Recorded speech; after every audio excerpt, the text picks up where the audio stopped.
Assalamualaikum warahmatullahi wabarakatuh. Perkenalkan, nama saya Nurdila. Saya mahasiswa STMIK Pelita Nusantara Lubuk Pakam. Saya semester 4 dengan prodi Teknik Informatika. Di video ini saya akan menjelaskan tentang jurnal yang telah saya review yang berjudul Sistem Pakar untuk Mendiagnosa Penyakit pada Saluran Pernapasan dan Paru dengan menggunakan metode Certainty Factor. Langkah pertama yang dilakukan adalah metode penelitian. Dalam metode penelitian ada dua konsep yang harus diterapkan. Pertama adalah jenis metodenya dan yang kedua adalah teknik pengumpulan data.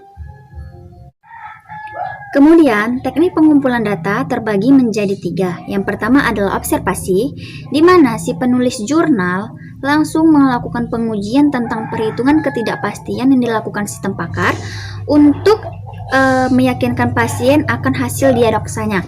Yang kedua adalah wawancara. Si penulis jurnal langsung bertatap muka kepada pasien untuk melakukan atau mendeteksi kondisi tubuhnya si pasien. Yang ketiga adalah studi kasusnya. Si penulis jurnal mengumpulkan data ini melalui sistem pakarnya yang dihasilkan melalui metode Certainty Factor. Selanjutnya adalah model pengembangan sistem. Dalam jurnal ini harus ada namanya pengembangan sistem. Dari sebelumnya, data-data yang dikumpulkan menggunakan teknik pengumpulan data. Selanjutnya, data-data tersebut direkap menggunakan software yang namanya adalah analisis kebutuhan software. Analisis kebutuhan software ini untuk dibutuhkan oleh user untuk mendeteksi hasil-hasil diagnosanya oleh si pengguna software tersebut atau user. Selanjutnya adalah desain.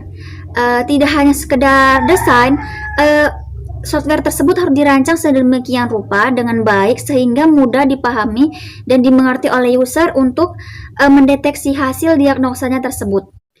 Selanjutnya yang ketiga adalah code generation. Setelah rancangan atau desain dibangun, selanjutnya masuk yang namanya code generation.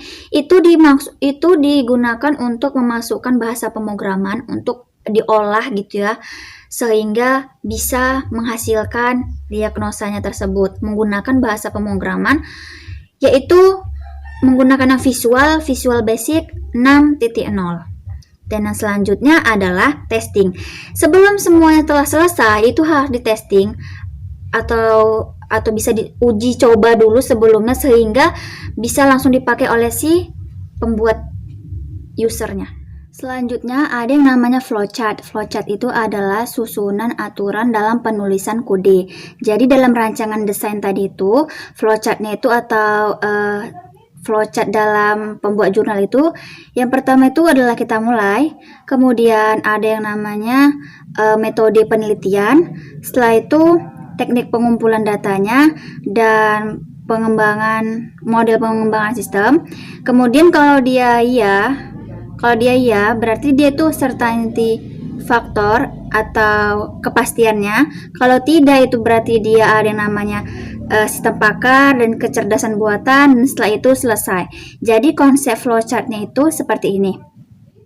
Setelah semuanya telah selesai, sudah diuji coba dengan software yang telah dibuat, selanjutnya adalah mencoba untuk memasukkan data pasien melalui, bisa kita lihat di samping sini, itu adalah uji pertama, memasukkan gejalanya, memasukkan suhu tubuhnya, dan memasukkan segala penyakit yang diderita oleh pasien, langsung dihasilkan atau menghasilkan data dari tubuh si pasien, kira-kira si pasien ini memiliki penyakit pada saluran pernapasan atau paru-parunya.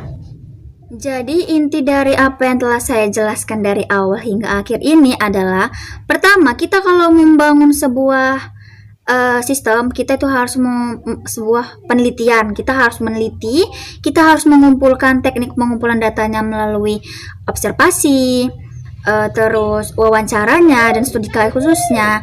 Kita harus mengumpulkan semua itu, lalu kita olah, lalu kita teliti dan kita rancang menggunakan software sehingga menghasilkan aplikasi tersebut, dan juga dibantu dengan bahasa pemrograman seperti visual dan bisa juga menggunakan dengan web.